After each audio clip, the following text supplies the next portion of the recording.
2012. We've had your diplomas finally in hand. The ceremony is nearly done, but it's been a tradition of our college to leave you with a thought, to issue you a charge as you begin your lives as graduates of Denison.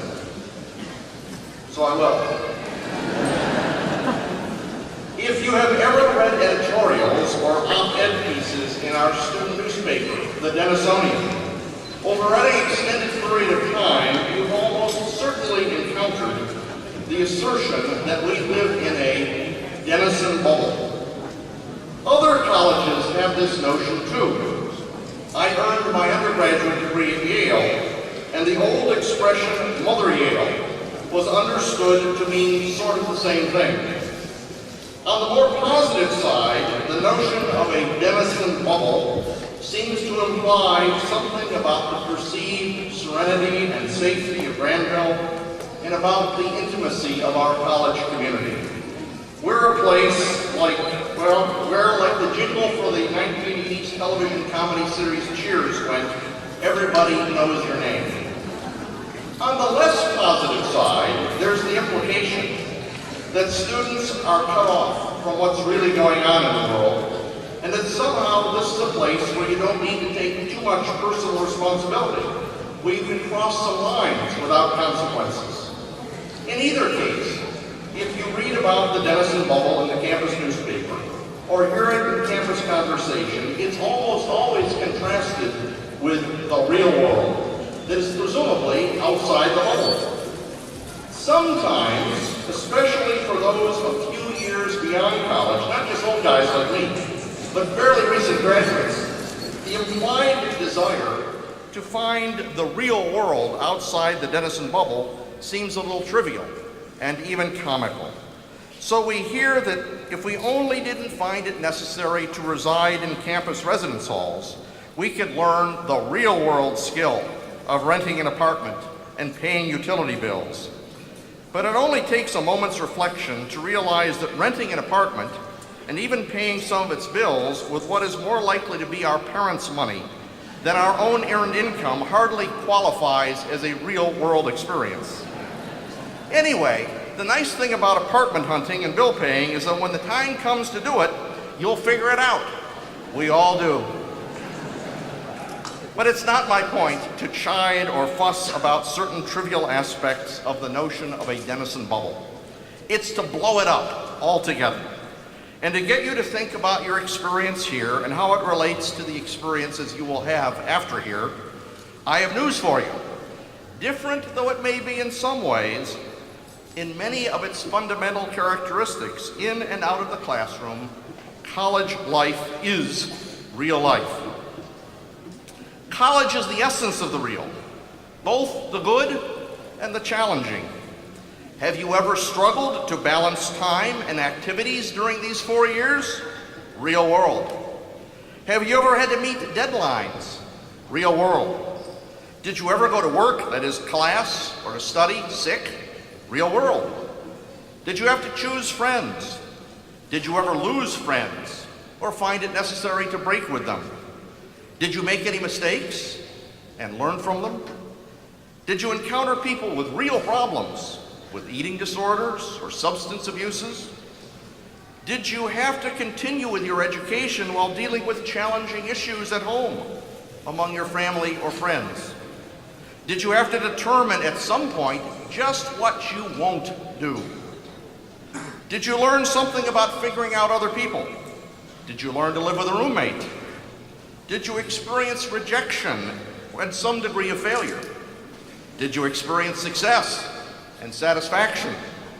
Did you identify new interests and aptitudes? Did you have to deal, as you interacted with others, with difficult issues of race or nationality or gender or religion or region or class? Was your tolerance tested? Did you experience love? Did you experience loss?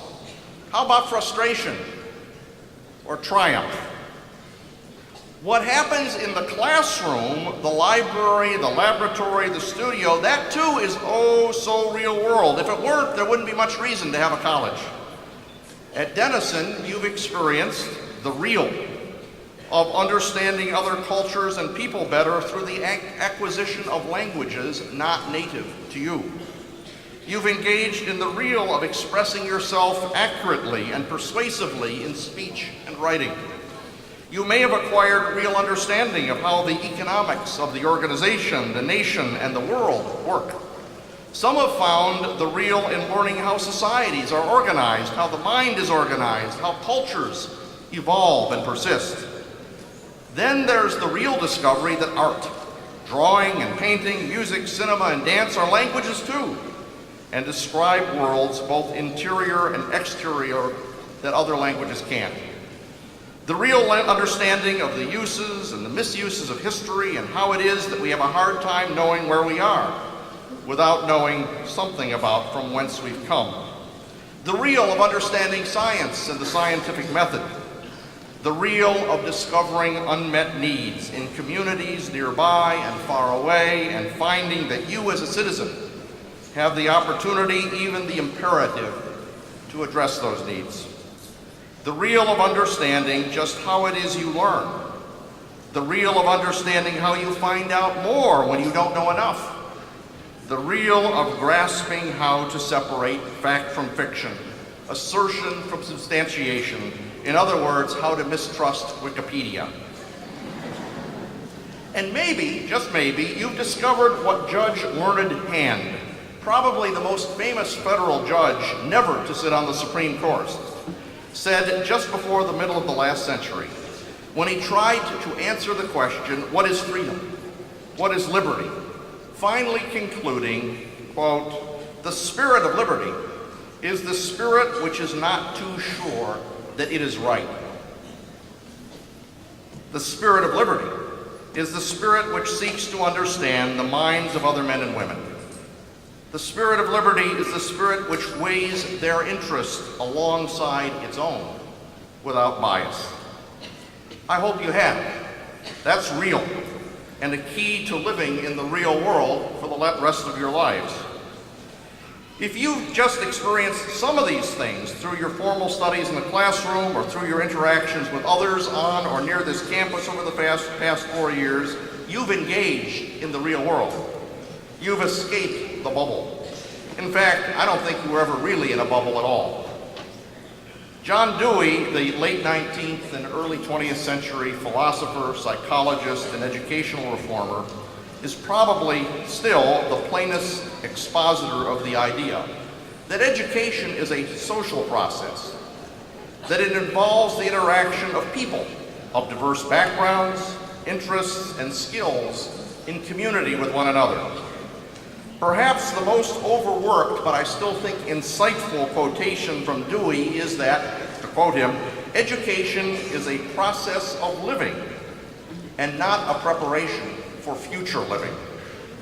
He's saying with me, I think, that what you have experienced here is real, and also saying what I hope you know, that your life of learning isn't ending here, but just getting started. And it will be a life of learning off campus as it has been on campus, within real communities of men and women living real lives alongside of you. Actually, if you remember, I launched you with a version of this thought when we conducted the induction ceremony out on the Reese Shackelford Common almost 4 years ago. We're batting 500, by the way, on being inside and outside. We were outside then, inside now. But at that time, I recounted Plato's rendition of the last conversation of Socrates with his pupil Crito, wherein Socrates revealed his debt to community and learning and growing in community, even when fealty to community cost him his life. And so, members of the Denison class of 2012, I charge you, no, don't, as the slang expression goes, get real. Instead, stay real. Take your life experiences and your learning from Denison years, not as an interlude, not as a bubble, but as the beginning to a life of learning with, from, and about a worldwide community of people whose lives you can enrich and who will enrich yours. Neither living nor learning is a solitary act. Best wishes as you live and learn beyond Denison. Congratulations.